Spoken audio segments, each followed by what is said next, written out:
Hello guys, मेरा नाम है आयुष। आज हम बात करेंगे अपने देश के सबसे पवित्र नदियों में एक गंगा नदी के बारे में कि गंगा नदी का उद्गम कहाँ से हुआ है और गंगा नदी पर कौन कौन से बांध बने हैं और गंगा नदी का उद्गम स्थल की ऊंचाई कितनी है और गंगा जल पीने से हमारे शरीर का कौन कौन सा रोग दूर हो सकता है।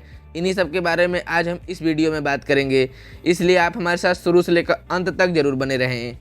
गंगा नदी भारत से बांग्लादेश तक कुल मिलाकर 2525 किलोमीटर की दूरी तय करती है और उत्तराखंड में हिमालय से लेकर बंगाल की खाड़ी के सुंदरवन तक विशाल भूभाग को सींचती है।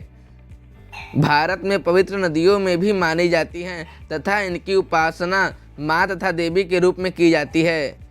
गंगा नदी में मछलियों की 140 प्रजातियां, 35 सरीसृप तथा इसके तट पर 42 स्तनधारी प्रजातियां पाई जाती हैं।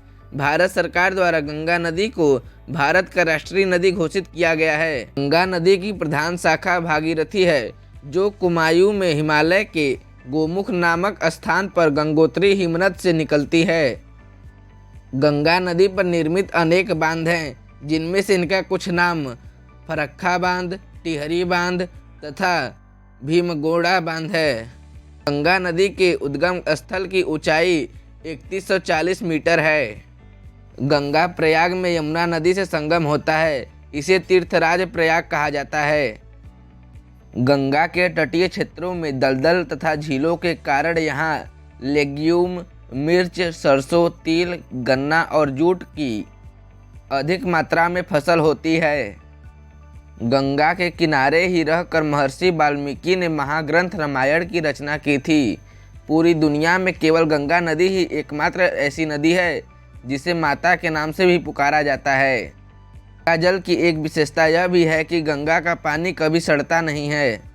भारतीय हिंदू धर्म में ऐसी मान्यता है कि किसी व्यक्ति को मृत्यु के समय गंगा जल पिलाया जाए तो उसे मरने के बाद स्वर्ग की प्राप्ति होती है।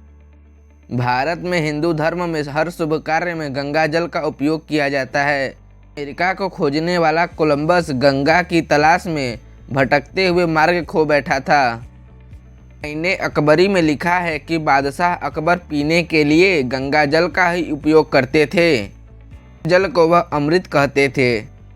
वैज्ञानिक परीक्षणों में पता चला है कि गंगा जल से स्नान करने से तथा गंगा जल को पीने से हैजा, प्लेग, मलेरिया आदि रोगों का कीटाणु नष्ट हो जाते हैं। आपको गंगा नदी के बारे में यह जानकारी कैसी लगी, हमें कमेंट बॉक्स में उत्तर जरूर दें। यदि आपको यह वीडियो पसंद आए तो वीडियो को लाइक करें और चैनल को सब्सक्राइब करें और हमें इंस्टाग्राम पे फॉलो करें। मिलते हैं अगली वीडियो में।